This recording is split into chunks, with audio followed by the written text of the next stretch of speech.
Bonjour et bienvenue sur Kwezi, sur les réseaux sociaux pour ce temps de parole consacré à la ville de Mamoudzou. Je reçois le maire de Mamoudzou, Hamdi Soumaïla. Bonjour. Bonjour à tous. Comment ça va? Très bien. Alors, vous êtes en pleine forme, on vous voit revenir vaillant de Paris, vous êtes allé défendre les couleurs de Mayol et défendre les couleurs de Mamoudzou. Comment s'est passé justement ce voyage à Paris? Ça fait partie on va dire, de ce que nous avions dit pendant la campagne. Nous avons été installés le 5 juillet dernier. Nous avons fait le pari d'abord de rencontrer l'ensemble des partenaires institutionnels sur le territoire, donc la préfecture, le conseil départemental, le rectorat et tous les autres. Naturellement, donc pour un point, il était aussi important que la ville de Mamoudzou, chef-lieu de Mayotte, vous l'avez rappelé, puisse aussi porter ses ambitions au niveau national. Donc là-bas, nous avons rencontré aussi le ministère de l'Intérieur pour parler de cet enjeu de la sécurité sur le territoire de Mayotte et singulièrement de Mamoudzou. Nous avons rencontré le Sénat qui représente l'ensemble des collectivités de France, donc au nom de son président. Nous avons rencontré le président de l'association des maires et plusieurs autres partenaires, la caisse de dépôt, la caisse de dépôt de consignation pour tout ce qui est l'habitat. C'est un enjeu ici sur le territoire de Mamoudzou, l'agence nationale de la rénovation urbaine pour ce qui est du projet de rénovation à Kaouini, qui est le poumon économique finalement de notre territoire et que nous avons besoin de booster et d'accélérer ce chantier-là. Donc voilà, entre autres, la formation, un enjeu capital pour notre territoire. Donc nous avons aussi rencontré les partenaires du CNAM pour donc réfléchir tous ensemble, parce que je fais partie de ceux qui croient beaucoup que la gouvernance d'un territoire, ça passe aussi par la mobilisation de l'ensemble des acteurs. Je l'ai dit, institutionnel, vous l'avez dit tout à l'heure, j'ai rencontré l'ensemble, même si ce n'est pas de ma compétence propre, mais comme je l'ai dit au recteur, et il est d'accord avec moi dans ce sens, nous devons apprendre à décloisonner. La finalité de la formation et de l'éducation de nos enfants, c'est le réussite. Donc maintenant, nous avons, c'est vrai, la ville de Mamoudzou s'occupe des écoles primaires. Le rectorat aujourd'hui s'occupe de tout ce qui est collège et lycée. Mais l'enjeu, il faut que ensemble, collectivement, main dans la main, nous puissions décloisonner et travailler ensemble pour cet unique but recherché et finalité, la réussite des enfants de Mayotte. C'était trop cloisonné pour vous? C'était beaucoup trop cloisonné? Je pense oui. Aujourd'hui, je suis très heureux d'annoncer que le recteur participe aussi au financement des projets de la ville en termes d'infrastructures, parce que pour que les enfants, par exemple, puissent faire ce qu'on appelle l'EPS, les sports, ils le font dans les équipements de la ville. Maintenant, le rectorat participe au financement du lycée Younoussa Bamana, par exemple, le prochain stade de foot de Tsunzu et tant d'autres équipements. Vous avez parlé de cuisine centrale. Oui. Celui qui va se faire dans le projet de rénovation urbaine à Kaouini. Oui. C'est aussi un projet cofinancé par le recteur, parce que ça va servir à la fois pour le collège et le lycée, mais aussi pour l'ensemble des enfants qui sont dans la circonscription de Mamoudzou Nord. Voilà l'idée que nous essayons de faire comprendre que en tout cas ça c'est notre démarche pour cette nouvelle majorité installée, cette nouvelle façon de travailler avec l'ensemble des partenaires. C'était aussi mon message que je voulais porter hier, depuis lundi, quand j'ai commencé à rencontrer l'ensemble des principaux et proviseurs des collèges et lycées. C'était aussi justement, on va rester sur ce thème pour l'instant par rapport au lycée, par rapport au scolaire. Quand on a appris qu'il y a eu des jeunes qui sont rentrés dans cette école avec une machette pour menacer des gamins, pour leur piquer des goûters, je pense que ça vous révolte comme tant d'autres. Là, on est pour le premier degré, c'est sous votre responsabilité. Le rectorat a agi, évidemment, mais en disant il faut aussi que les municipalités agissent. Vous, quand vous apprenez ça, quelle est votre réaction? On agit collectivement. C'est important de le préciser. Vous l'avez dit, la ville était hier aux côtés à la fois du corps enseignant, aux côtés des enfants par rapport à ce qui s'est passé. La semaine prochaine, j'aurai l'occasion aussi d'aller sur place. Nous l'avons dit et nous le répétons systématiquement, la ville porte la plainte pour tout acte d'incivilité, pour toute agression qui se déroulera dans le territoire communal. Donc nous porterons plainte, comme ce qui a été fait d'ailleurs par le directeur de l'école. Donc l'idée, c'est agir ensemble. La sécurité, c'est un enjeu. Ici, nous l'avons dit, nous avons commencé à montrer des signes forts. Et puis, naturellement, le recteur, on s'est vu mercredi, il a mis en place deux agents de sécurité pour renforcer les agents de la ville dans cette zone assez sensible, il faut le reconnaître. Donc, le message, c'est celui-là, c'est dire que nous travaillons ensemble, main dans la main, mais petit à petit, oui, mais qu'est-ce qu'il faudrait faire nous y arriverons. Pour empêcher des jeunes de rentrer, parce qu'ils sont rentrés de la journée. Est-ce que ça veut dire qu'il faut laisser des agents en permanence? C'est difficile à mettre en place, mais est-ce que ça veut dire ça? En même temps, s'il faut en arriver là, on le fera. Parce qu'encore une fois, ce qui est important, c'est que la sécurité à la fois des enfants, du corps enseignant, de l'ensemble de la population de manière générale, n'a pas de prix. Donc, s'il faut mettre des agents en permanence, matin, midi, pour protéger en tout cas du moins tout le temps scolaire, pour empêcher que les jeunes puissent rentrer dans l'établissement pour pas que ça se renouvelle. Nous le ferons, nous sommes en train de mener une réflexion sur ce que nous appelons un schéma de sanctuarisation de l'ensemble des équipements scolaires. Donc, dans tout cela, nous apporterons les réponses les plus adaptées en fonction des situations de chaque établissement. Où en est la scolarisation des gamins à Mamoudzou? J'étais venu, je l'ai dit, je m'étais engagé. Nous devons d'abord inscrire tous les enfants de Mamoudzou. Ouais. C'est fait. Le 15 septembre, donc il y a 15 jours, j'ai eu le bilan. Nous sommes globalement quelque chose comme plus de 16 000 enfants inscrits administrativement. On en a à peu près plus de 15 000 qui sont aujourd'hui sur les bancs d'école. Il en reste 1000. On en a globalement 833 qui ne sont pas aujourd'hui scolarisés, mais au moins identifiés. Ça, c'est un enjeu. Parce que quand vous identifiez, ça vous permet après de prendre les décisions en conséquence et les plus adaptées possibles. Donc, je le dis, comme on travaille en bonne intelligence avec le recteur, on s'est convenu d'abord de voir par rapport aux places disponibles, comment nous y dispatchons, circonscription par circonscription, école, groupe scolaire par groupe scolaire, école par école, les enfants en fonction des tranches d'âge qui sont... Là, globalement, on arrive à quasiment 500 où c'est les moins de, on va dire, les 3 ans, sur les 800 qui ne sont pas aujourd'hui à l'école. Donc, nous sommes en train de réfléchir pour que, à la rentrée d'octobre prochain, donc après ces petites vacances, nous puissions apporter des solutions à la fois au sein des villes, mais aussi avec les associations partenaires. Parce que comme vous le savez, il y a des associations sur le territoire qui sont agréées pour permettre d'encadrer, donc d'occuper cette jeunesse de notre territoire. Donc nous sommes en train avec le recteur de réfléchir sur tout cela et pour que tous les enfants, encore une fois, puissent être occupés, puissent avoir une éducation. Parce que ça, c'est un enjeu. Ça répondra à toute cette violence juvénile que nous connaissons ou que nous avons connue depuis jusqu'à maintenant. Donc les solutions seront apportées pour que nous puissions régler ce problème qui était structurel, la non-scolarisation des enfants sur ce territoire. Vous l'aviez dit aussi que vous alliez nettoyer un peu Mamoudzou. On parle de nettoyage au sens propre, parce qu'on voit par exemple que certains endroits c'est nettoyé, d'autres pas, donc il y a encore du boulot à faire. Et au sens figuré, c'est les vendeurs à la sauvette. Il y a eu beaucoup de bruit sur les réseaux sociaux, ça fait beaucoup bouger. Quand vous avez dit, ok, les vendeurs à la sauvette c'est fini, vous partez. Ils ont manifesté. Et vous avez dit, ok, on va rediscuter, on va définir des endroits avec vous. Et certains ont dit sur les réseaux sociaux, comment on peut définir des endroits à des gens qui n'ont pas le droit d'exercer. C'était un peu difficile de dire, mais attendez, ils font de l'économie informelle. Et le maire dit, attendez, je vais vous prendre des endroits où vous pourrez vendre. Mais en même temps, c'est compliqué ça à mettre en place. Alors, je suis d'autant plus à l'aise de parler de ces sujets dans la mesure où j'ai pris le soin bien en amont de dire exactement ce que j'allais faire. et que l'équipe qui accompagne cette démarche allions faire ensemble.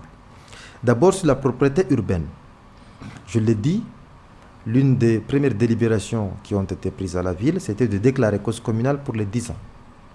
Nous sommes en train de recruter un cabinet pour réfléchir avec nous sur les solutions qu'on doit mettre en place sur ces 10 ans. Parce qu'on a dit, les solutions, elles sont multiples. Donc on aura l'occasion de revenir ici, de présenter notre plan, notre ambition pour que la ville de Mamoudzou redevienne une ville propre. Ça, c'est un élément. 2 éléments, pour ce qui est des vendeurs à la sauvette. Je l'ai dit, nous devons traiter les choses à la fois avec humanité, mais aussi avec responsabilité. C'est les 2 piliers de notre démarche. Nous avons reçu tous les vendeurs à la sauvette du centre-ville de Mamoudzou, du moins du périmètre qui a été défini.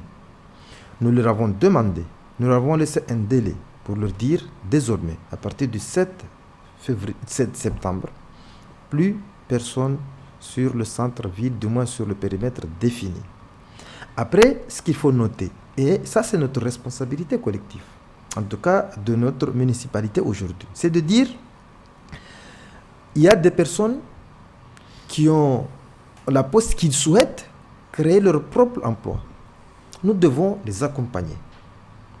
Donc ceux qui sont en règle, et je le dis et ça on l'a dit de manière très transparente, ceux qui sont en règle, parce qu'aujourd'hui, au sein du marché couvert, il n'y a pas suffisamment de place pour tout le monde. Alors qu'il y a des gens qui sont en règle, qui doivent peut-être être accompagnés pour s'inscrire dans les chambres concernées, chambres d'artisanat, des métiers, tout cela, pour qu'après, que la ville puisse les accompagner pour avoir des espaces dédiés, naturellement, comme je l'ai dit, en payant les droits. Les droits sont en train d'être définis, les espaces sont en train de définis par Mme Mounia Dunuraini, qui en est l'adjointe chargée. On ne sait pas où ils sont encore, les espaces. Autour de la commission.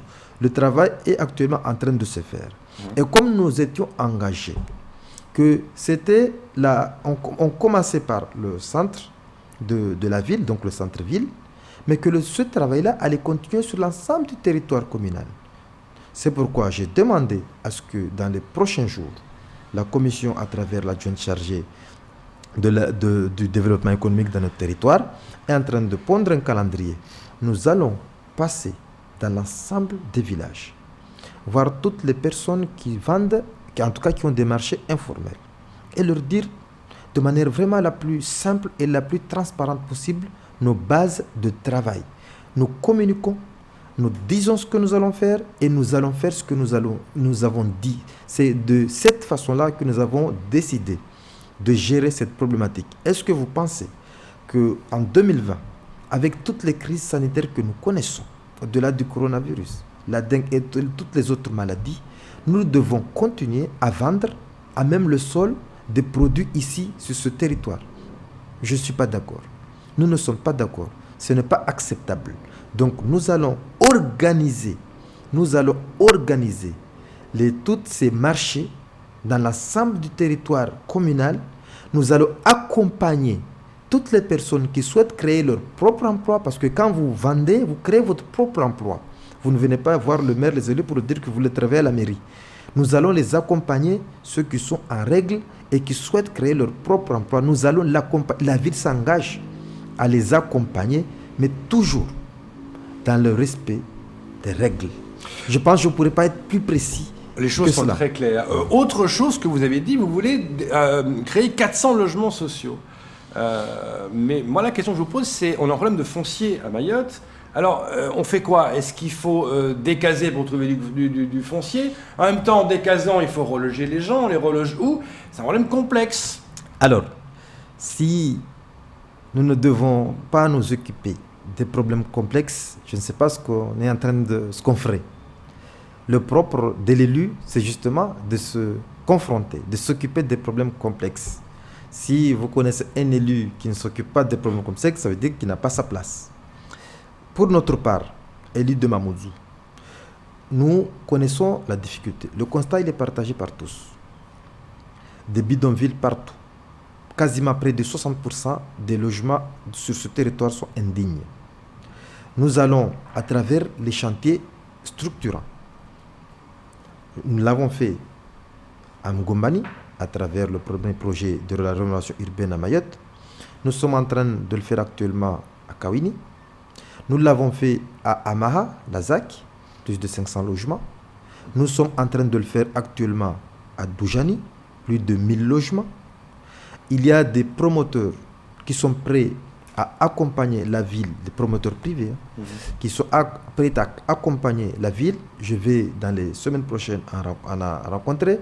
Nous avons discuté, je l'ai dit tout à l'heure, j'ai rencontré l'actionnaire principal de la CIM, la CDC Habitat. Nous l'avons rencontré à Paris. Ils sont prêts à nous accompagner. Le sujet sur le foncier, le conseil départemental, l'État, la ville et les privés sont détenteurs de plusieurs hectares sur le territoire de Mamoudzou.